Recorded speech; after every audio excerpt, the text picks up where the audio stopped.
এখানে 1 নম্বর যে ম্যাথটা দেওয়া আছে 1 + 5 + 9 এটা একটা সমান্তর ধারা। এখানে a মানে হচ্ছে 1 এবং প্রতি ক্ষেত্রে কত করে বাড়ছে 4 করে, তার মানে d এর মান হচ্ছে 4। আর nতম পদের একটা সূত্র আছে a + n - 1 * d। এখানে আমাদের বলছে ধারাটি 15তম পদ কত।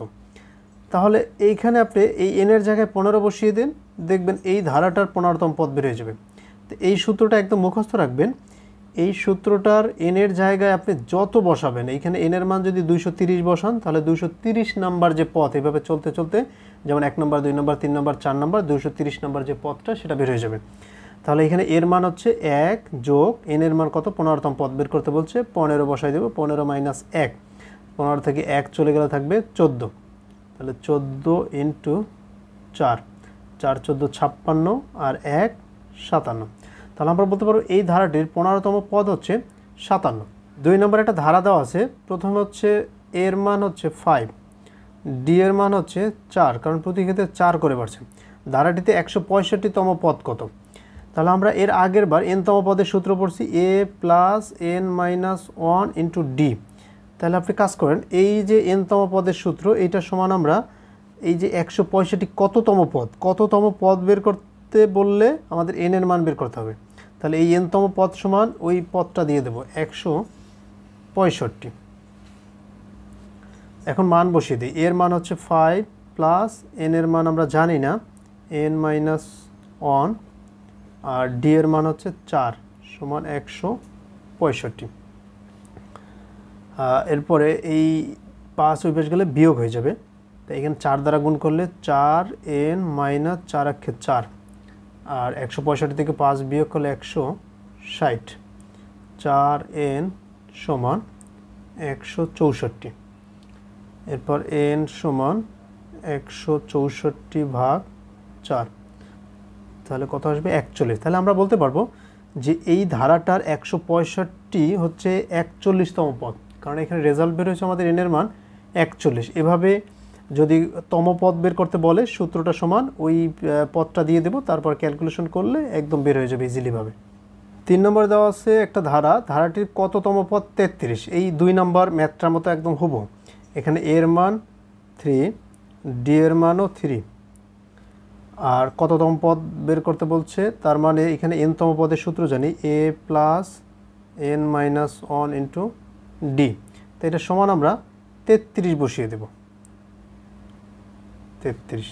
তা এর মান হচ্ছে 3 প্লাস, আর ডি এর মান হচ্ছে 3। 3 দ্বারা যখন আমরা গুণ করব n কে, তাহলে 3n, আর মাইনাস 1 কে গুণ করব যখন 3 দ্বারা, তা 3 × 3 সমান 33। তাহলে এই যে +3 - 3 কাটাকাটি, 3n সমান 33, 3n সমান 33। অতএব n সমান 3 দ্বারা যদি এটা ভাগ করি 3 × 11 = 33। n এর মান বের হয়ে গেছে 11। তার মানে আমরা বলতে পারবো এই ধারাটির 11তম পদ হচ্ছে 33। এরপরে 4 নম্বরে দেওয়া আছে 20, 25, 30 এভাবে চলতে চলতে 140। ধারাটিতে মোট কতগুলো পদ আছে। এটাও সেম, যে কয়েকটা এই যেভাবে চলতে চলতে লাস্ট হচ্ছে 140। হ্যাঁ, তাহলে আমরা ওই যে সূত্রটা a + n - 1 * d এটা সমান বসিয়ে দেবো 140। এরপর এর মান বসিয়ে দেবো কত 20, আর ডি এর মান হচ্ছে 5, কারণ 20 থেকে 5 বাড়ছে 25, 25 থেকে 5 বাড়ছে 30, এভাবে চলতে চলতে এভাবে আমরা বের করে ফেলব। এরপরে 5 নম্বর দেওয়া হচ্ছে n পর্যন্ত স্বাভাবিক সংখ্যার যোগফল কত। সমষ্টি নির্ণয়ের সূত্র আমরা আগে শিখছি, সেটা হচ্ছে n × n + 1 / 2। তার মানে এটা সঠিক উত্তর হচ্ছে খ, এটা জাস্ট সূত্র। এরপরে 6 নম্বর দেওয়া আছে 1 হতে 99 পর্যন্ত সংখ্যাগুলোর সমূহের সমষ্টি কত। এখন 1 থেকে 99 পর্যন্ত এটাও একটা স্বাভাবিক সংখ্যা। তাহলে স্বাভাবিক সংখ্যার সমষ্টি নির্ণয়ের সূত্র আমরা অলরেডি শিখে ফেলছি, যে n × n + 1 / 2। এখানে n মানে কি, n মানে হচ্ছে লাস্ট পদ। 1 হতে 99 পর্যন্ত, তার মানে লাস্ট পদ হচ্ছে 99। n এর জায়গায় 99 বসাই দেবো, ক্যালকুলেশন করবো, এটা রেজাল্ট বের হয়ে যাবে। এরপরে 7 নম্বর দেওয়া আছে 1 হতে 100 পর্যন্ত সংখ্যাসমূহের সমষ্টি কত, একদম হুবহু 6 এর মতো। 8 নম্বর বলছে 0 থেকে 99 পর্যন্ত সংখ্যাসমূহের যোগফল কত। এখানে 0 থেকে শুরু, ঠিক আছে, কিন্তু 0 আসলে 0-এর কোনো ভ্যালু নেই, কারণ 0 তো যোগ করলে 0-এর কোনো ভ্যালু থাকে না।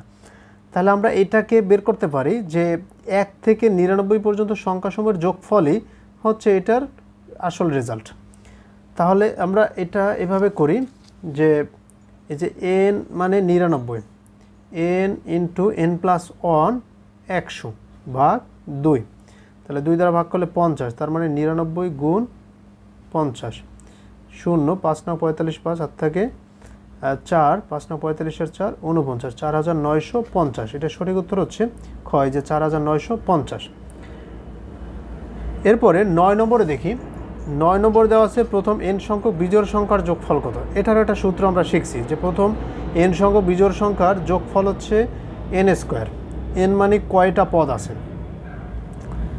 এরপরে 10 নম্বরে দেওয়া আছে 1 যোগ 3 যোগ 5 এভাবে চলতে চলতে 2x মাইনাস 1 সমান কত। তো এটাও একটা সমষ্টি নির্ণয়ের সূত্র। এই এক্সটা কি, এক্সটা হচ্ছে এখানে টোটাল কয়টা পদ আছে। তাহলে টোটাল n সংখ্যক পদ থাকলে আমরা সূত্র শিখছি n স্কোয়ার, তাহলে টোটাল এখানে x সংখ্যক পদ থাকলে x স্কোয়ার। এটা আমরা কিছুক্ষণ আগে সূত্রটা শিখে ফেলছি।